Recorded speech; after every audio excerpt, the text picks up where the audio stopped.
एक तरफ अफगानिस्तान में महिलाओं को स्कूल जाने की इजाज़त नहीं है, नौकरी करने की इजाज़त नहीं है और यहाँ तक कि अकेले बाहर निकलने की भी इजाज़त नहीं है। तो वहीं दूसरी तरफ भारत की राजधानी दिल्ली में उसी तालिबान का एक बहुत बड़ा जश्न मनाने की तैयारी हो रही है। क्या भारत सरकार के अधिकारी इस जश्न में शामिल होंगे? और आखिर भारत और तालिबान के बीच रिश्ते इतनी तेज़ी से क्यों बदल रहे हैं? आज की इस वीडियो में हम आपको विस्तार से बताएंगे, तो बने रहिए वीडियो के आखिर तक। नमस्कार, मेरा नाम है फैसल और आप देख रहे हैं द हिंदी टॉप। 17 अगस्त यानी सोमवार को भारत में मौजूद अफगान दूतावास का एक बहुत बड़ा कार्यक्रम आयोजित होने वाला है। यह कार्यक्रम तालिबान का 5वां विक्ट्री डे समारोह है। अब सवाल उठता है कि यह विक्ट्री डे आखिर है क्या? असल में तालिबान हर साल 15 अगस्त को यह दिन मनाता है, क्योंकि 2021 में इसी दिन अमेरिका और नाटो देशों की सेनाएं अफगानिस्तान से पूरी तरह वापस चली गई थीं और तालिबान ने काबुल पर दोबारा कब्जा कर लिया था। तालिबान इसे अपनी जीत के तौर पर मनाता है, इसीलिए इसका नाम विक्ट्री डे रखा गया है।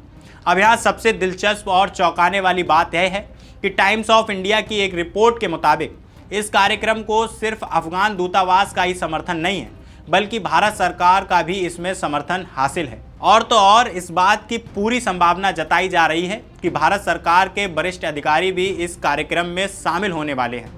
इस कार्यक्रम का निमंत्रण खुद तालिबान की तरफ से दूतावास के प्रभारी राजदूत नूर अहमद नूर ने दिया है। बताया जा रहा है कि इसमें कई देशों के राजनयिक, मीडिया के लोग और भारत में रह रहे अफगान मूल के लोग शामिल हो सकते हैं। अब यहाँ एक बात समझना बहुत ज़रूरी है। भारत ने आज तक आधिकारिक रूप से तालिबान सरकार को मान्यता नहीं दी है, यानी कागज़ों पर भारत यह नहीं मानता कि तालिबान अफगानिस्तान की वैध सरकार है। लेकिन इसके बावजूद भारत ने तालिबान के प्रतिनिधियों को दिल्ली स्थित अफगान दूतावास का कामकाज संभालने की इजाज़त दे रखी है। यानी एक तरफ से बिना औपचारिक मान्यता दिए भी भारत सरकार तालिबान के साथ व्यवहारिक स्तर पर काम कर रही है। अब सवाल यह है कि आखिर भारत और तालिबान के बीच यह नज़दीकी क्यों बढ़ रही है? इसके पीछे की कहानी भी दिलचस्प है। दरअसल पिछले कुछ सालों में भारत ने पाकिस्तान के साथ चल रहे सीमा विवाद के मामले में लगातार अफगानिस्तान का साथ दिया है।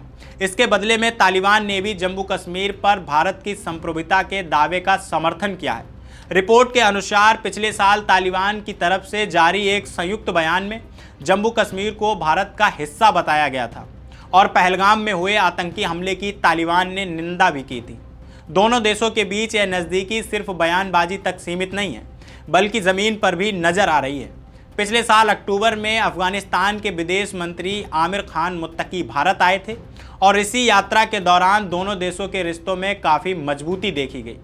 इसके कुछ ही हफ्तों बाद 21 अक्टूबर 2025 को भारत ने काबुल में अपने तकनीकी मिशन का दर्जा बढ़ाकर उसे पूर्ण दूतावास बना दिया। इसके पीछे का मकसद द्विपक्षीय संबंधों को और गहरा करना बताया गया।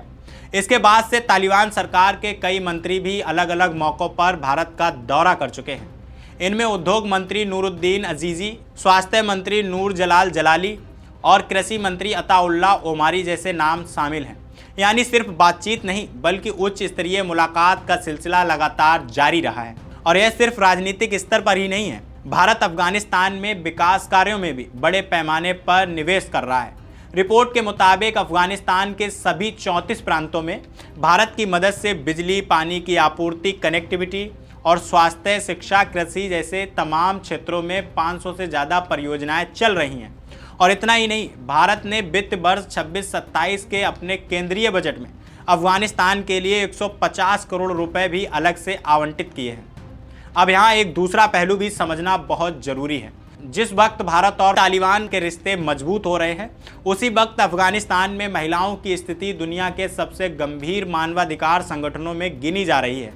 महिलाओं की शिक्षा, स्वास्थ्य सेवा, नौकरी, अभिव्यक्ति की आज़ादी और आने जाने की आज़ादी पर हर साल नई नई पाबंदियां लगाई जा रही हैं। यानी एक तरफ कूटनीतिक रिश्ते मजबूत हो रहे हैं, तो दूसरी तरफ मानवाधिकारों को लेकर सवाल भी उठ रहे हैं। यह दोनों पहलू इसी पूरी कहानी को समझने के लिए ज़रूरी हैं। तो कुल मिलाकर 17 अगस्त को होने वाला यह विक्ट्री डे समारोह सिर्फ एक कार्यक्रम भर नहीं है, बल्कि भारत और तालिबान के बदलते रिश्तों की एक बहुत बड़ी तस्वीर दिखाता है। बिना औपचारिक मान्यता दिए भी भारत किस तरह व्यवहारिक कूटनीति अपना रहा है, यह इस पूरे घटनाक्रम से साफ नजर आता है। आपकी इस सब पर क्या राय है? क्या भारत को तालिबान के साथ इस तरह के रिश्ते आगे बढ़ाने चाहिए? अपनी राय हमें कमेंट बॉक्स में ज़रूर बताइए और अभी तक आपने हमारे चैनल द हिंदी टॉप को सब्सक्राइब नहीं किया तो सब्सक्राइब कीजिए और हमें social media platform Facebook, Instagram और एक्स पर फॉलो करना मत भूलिए।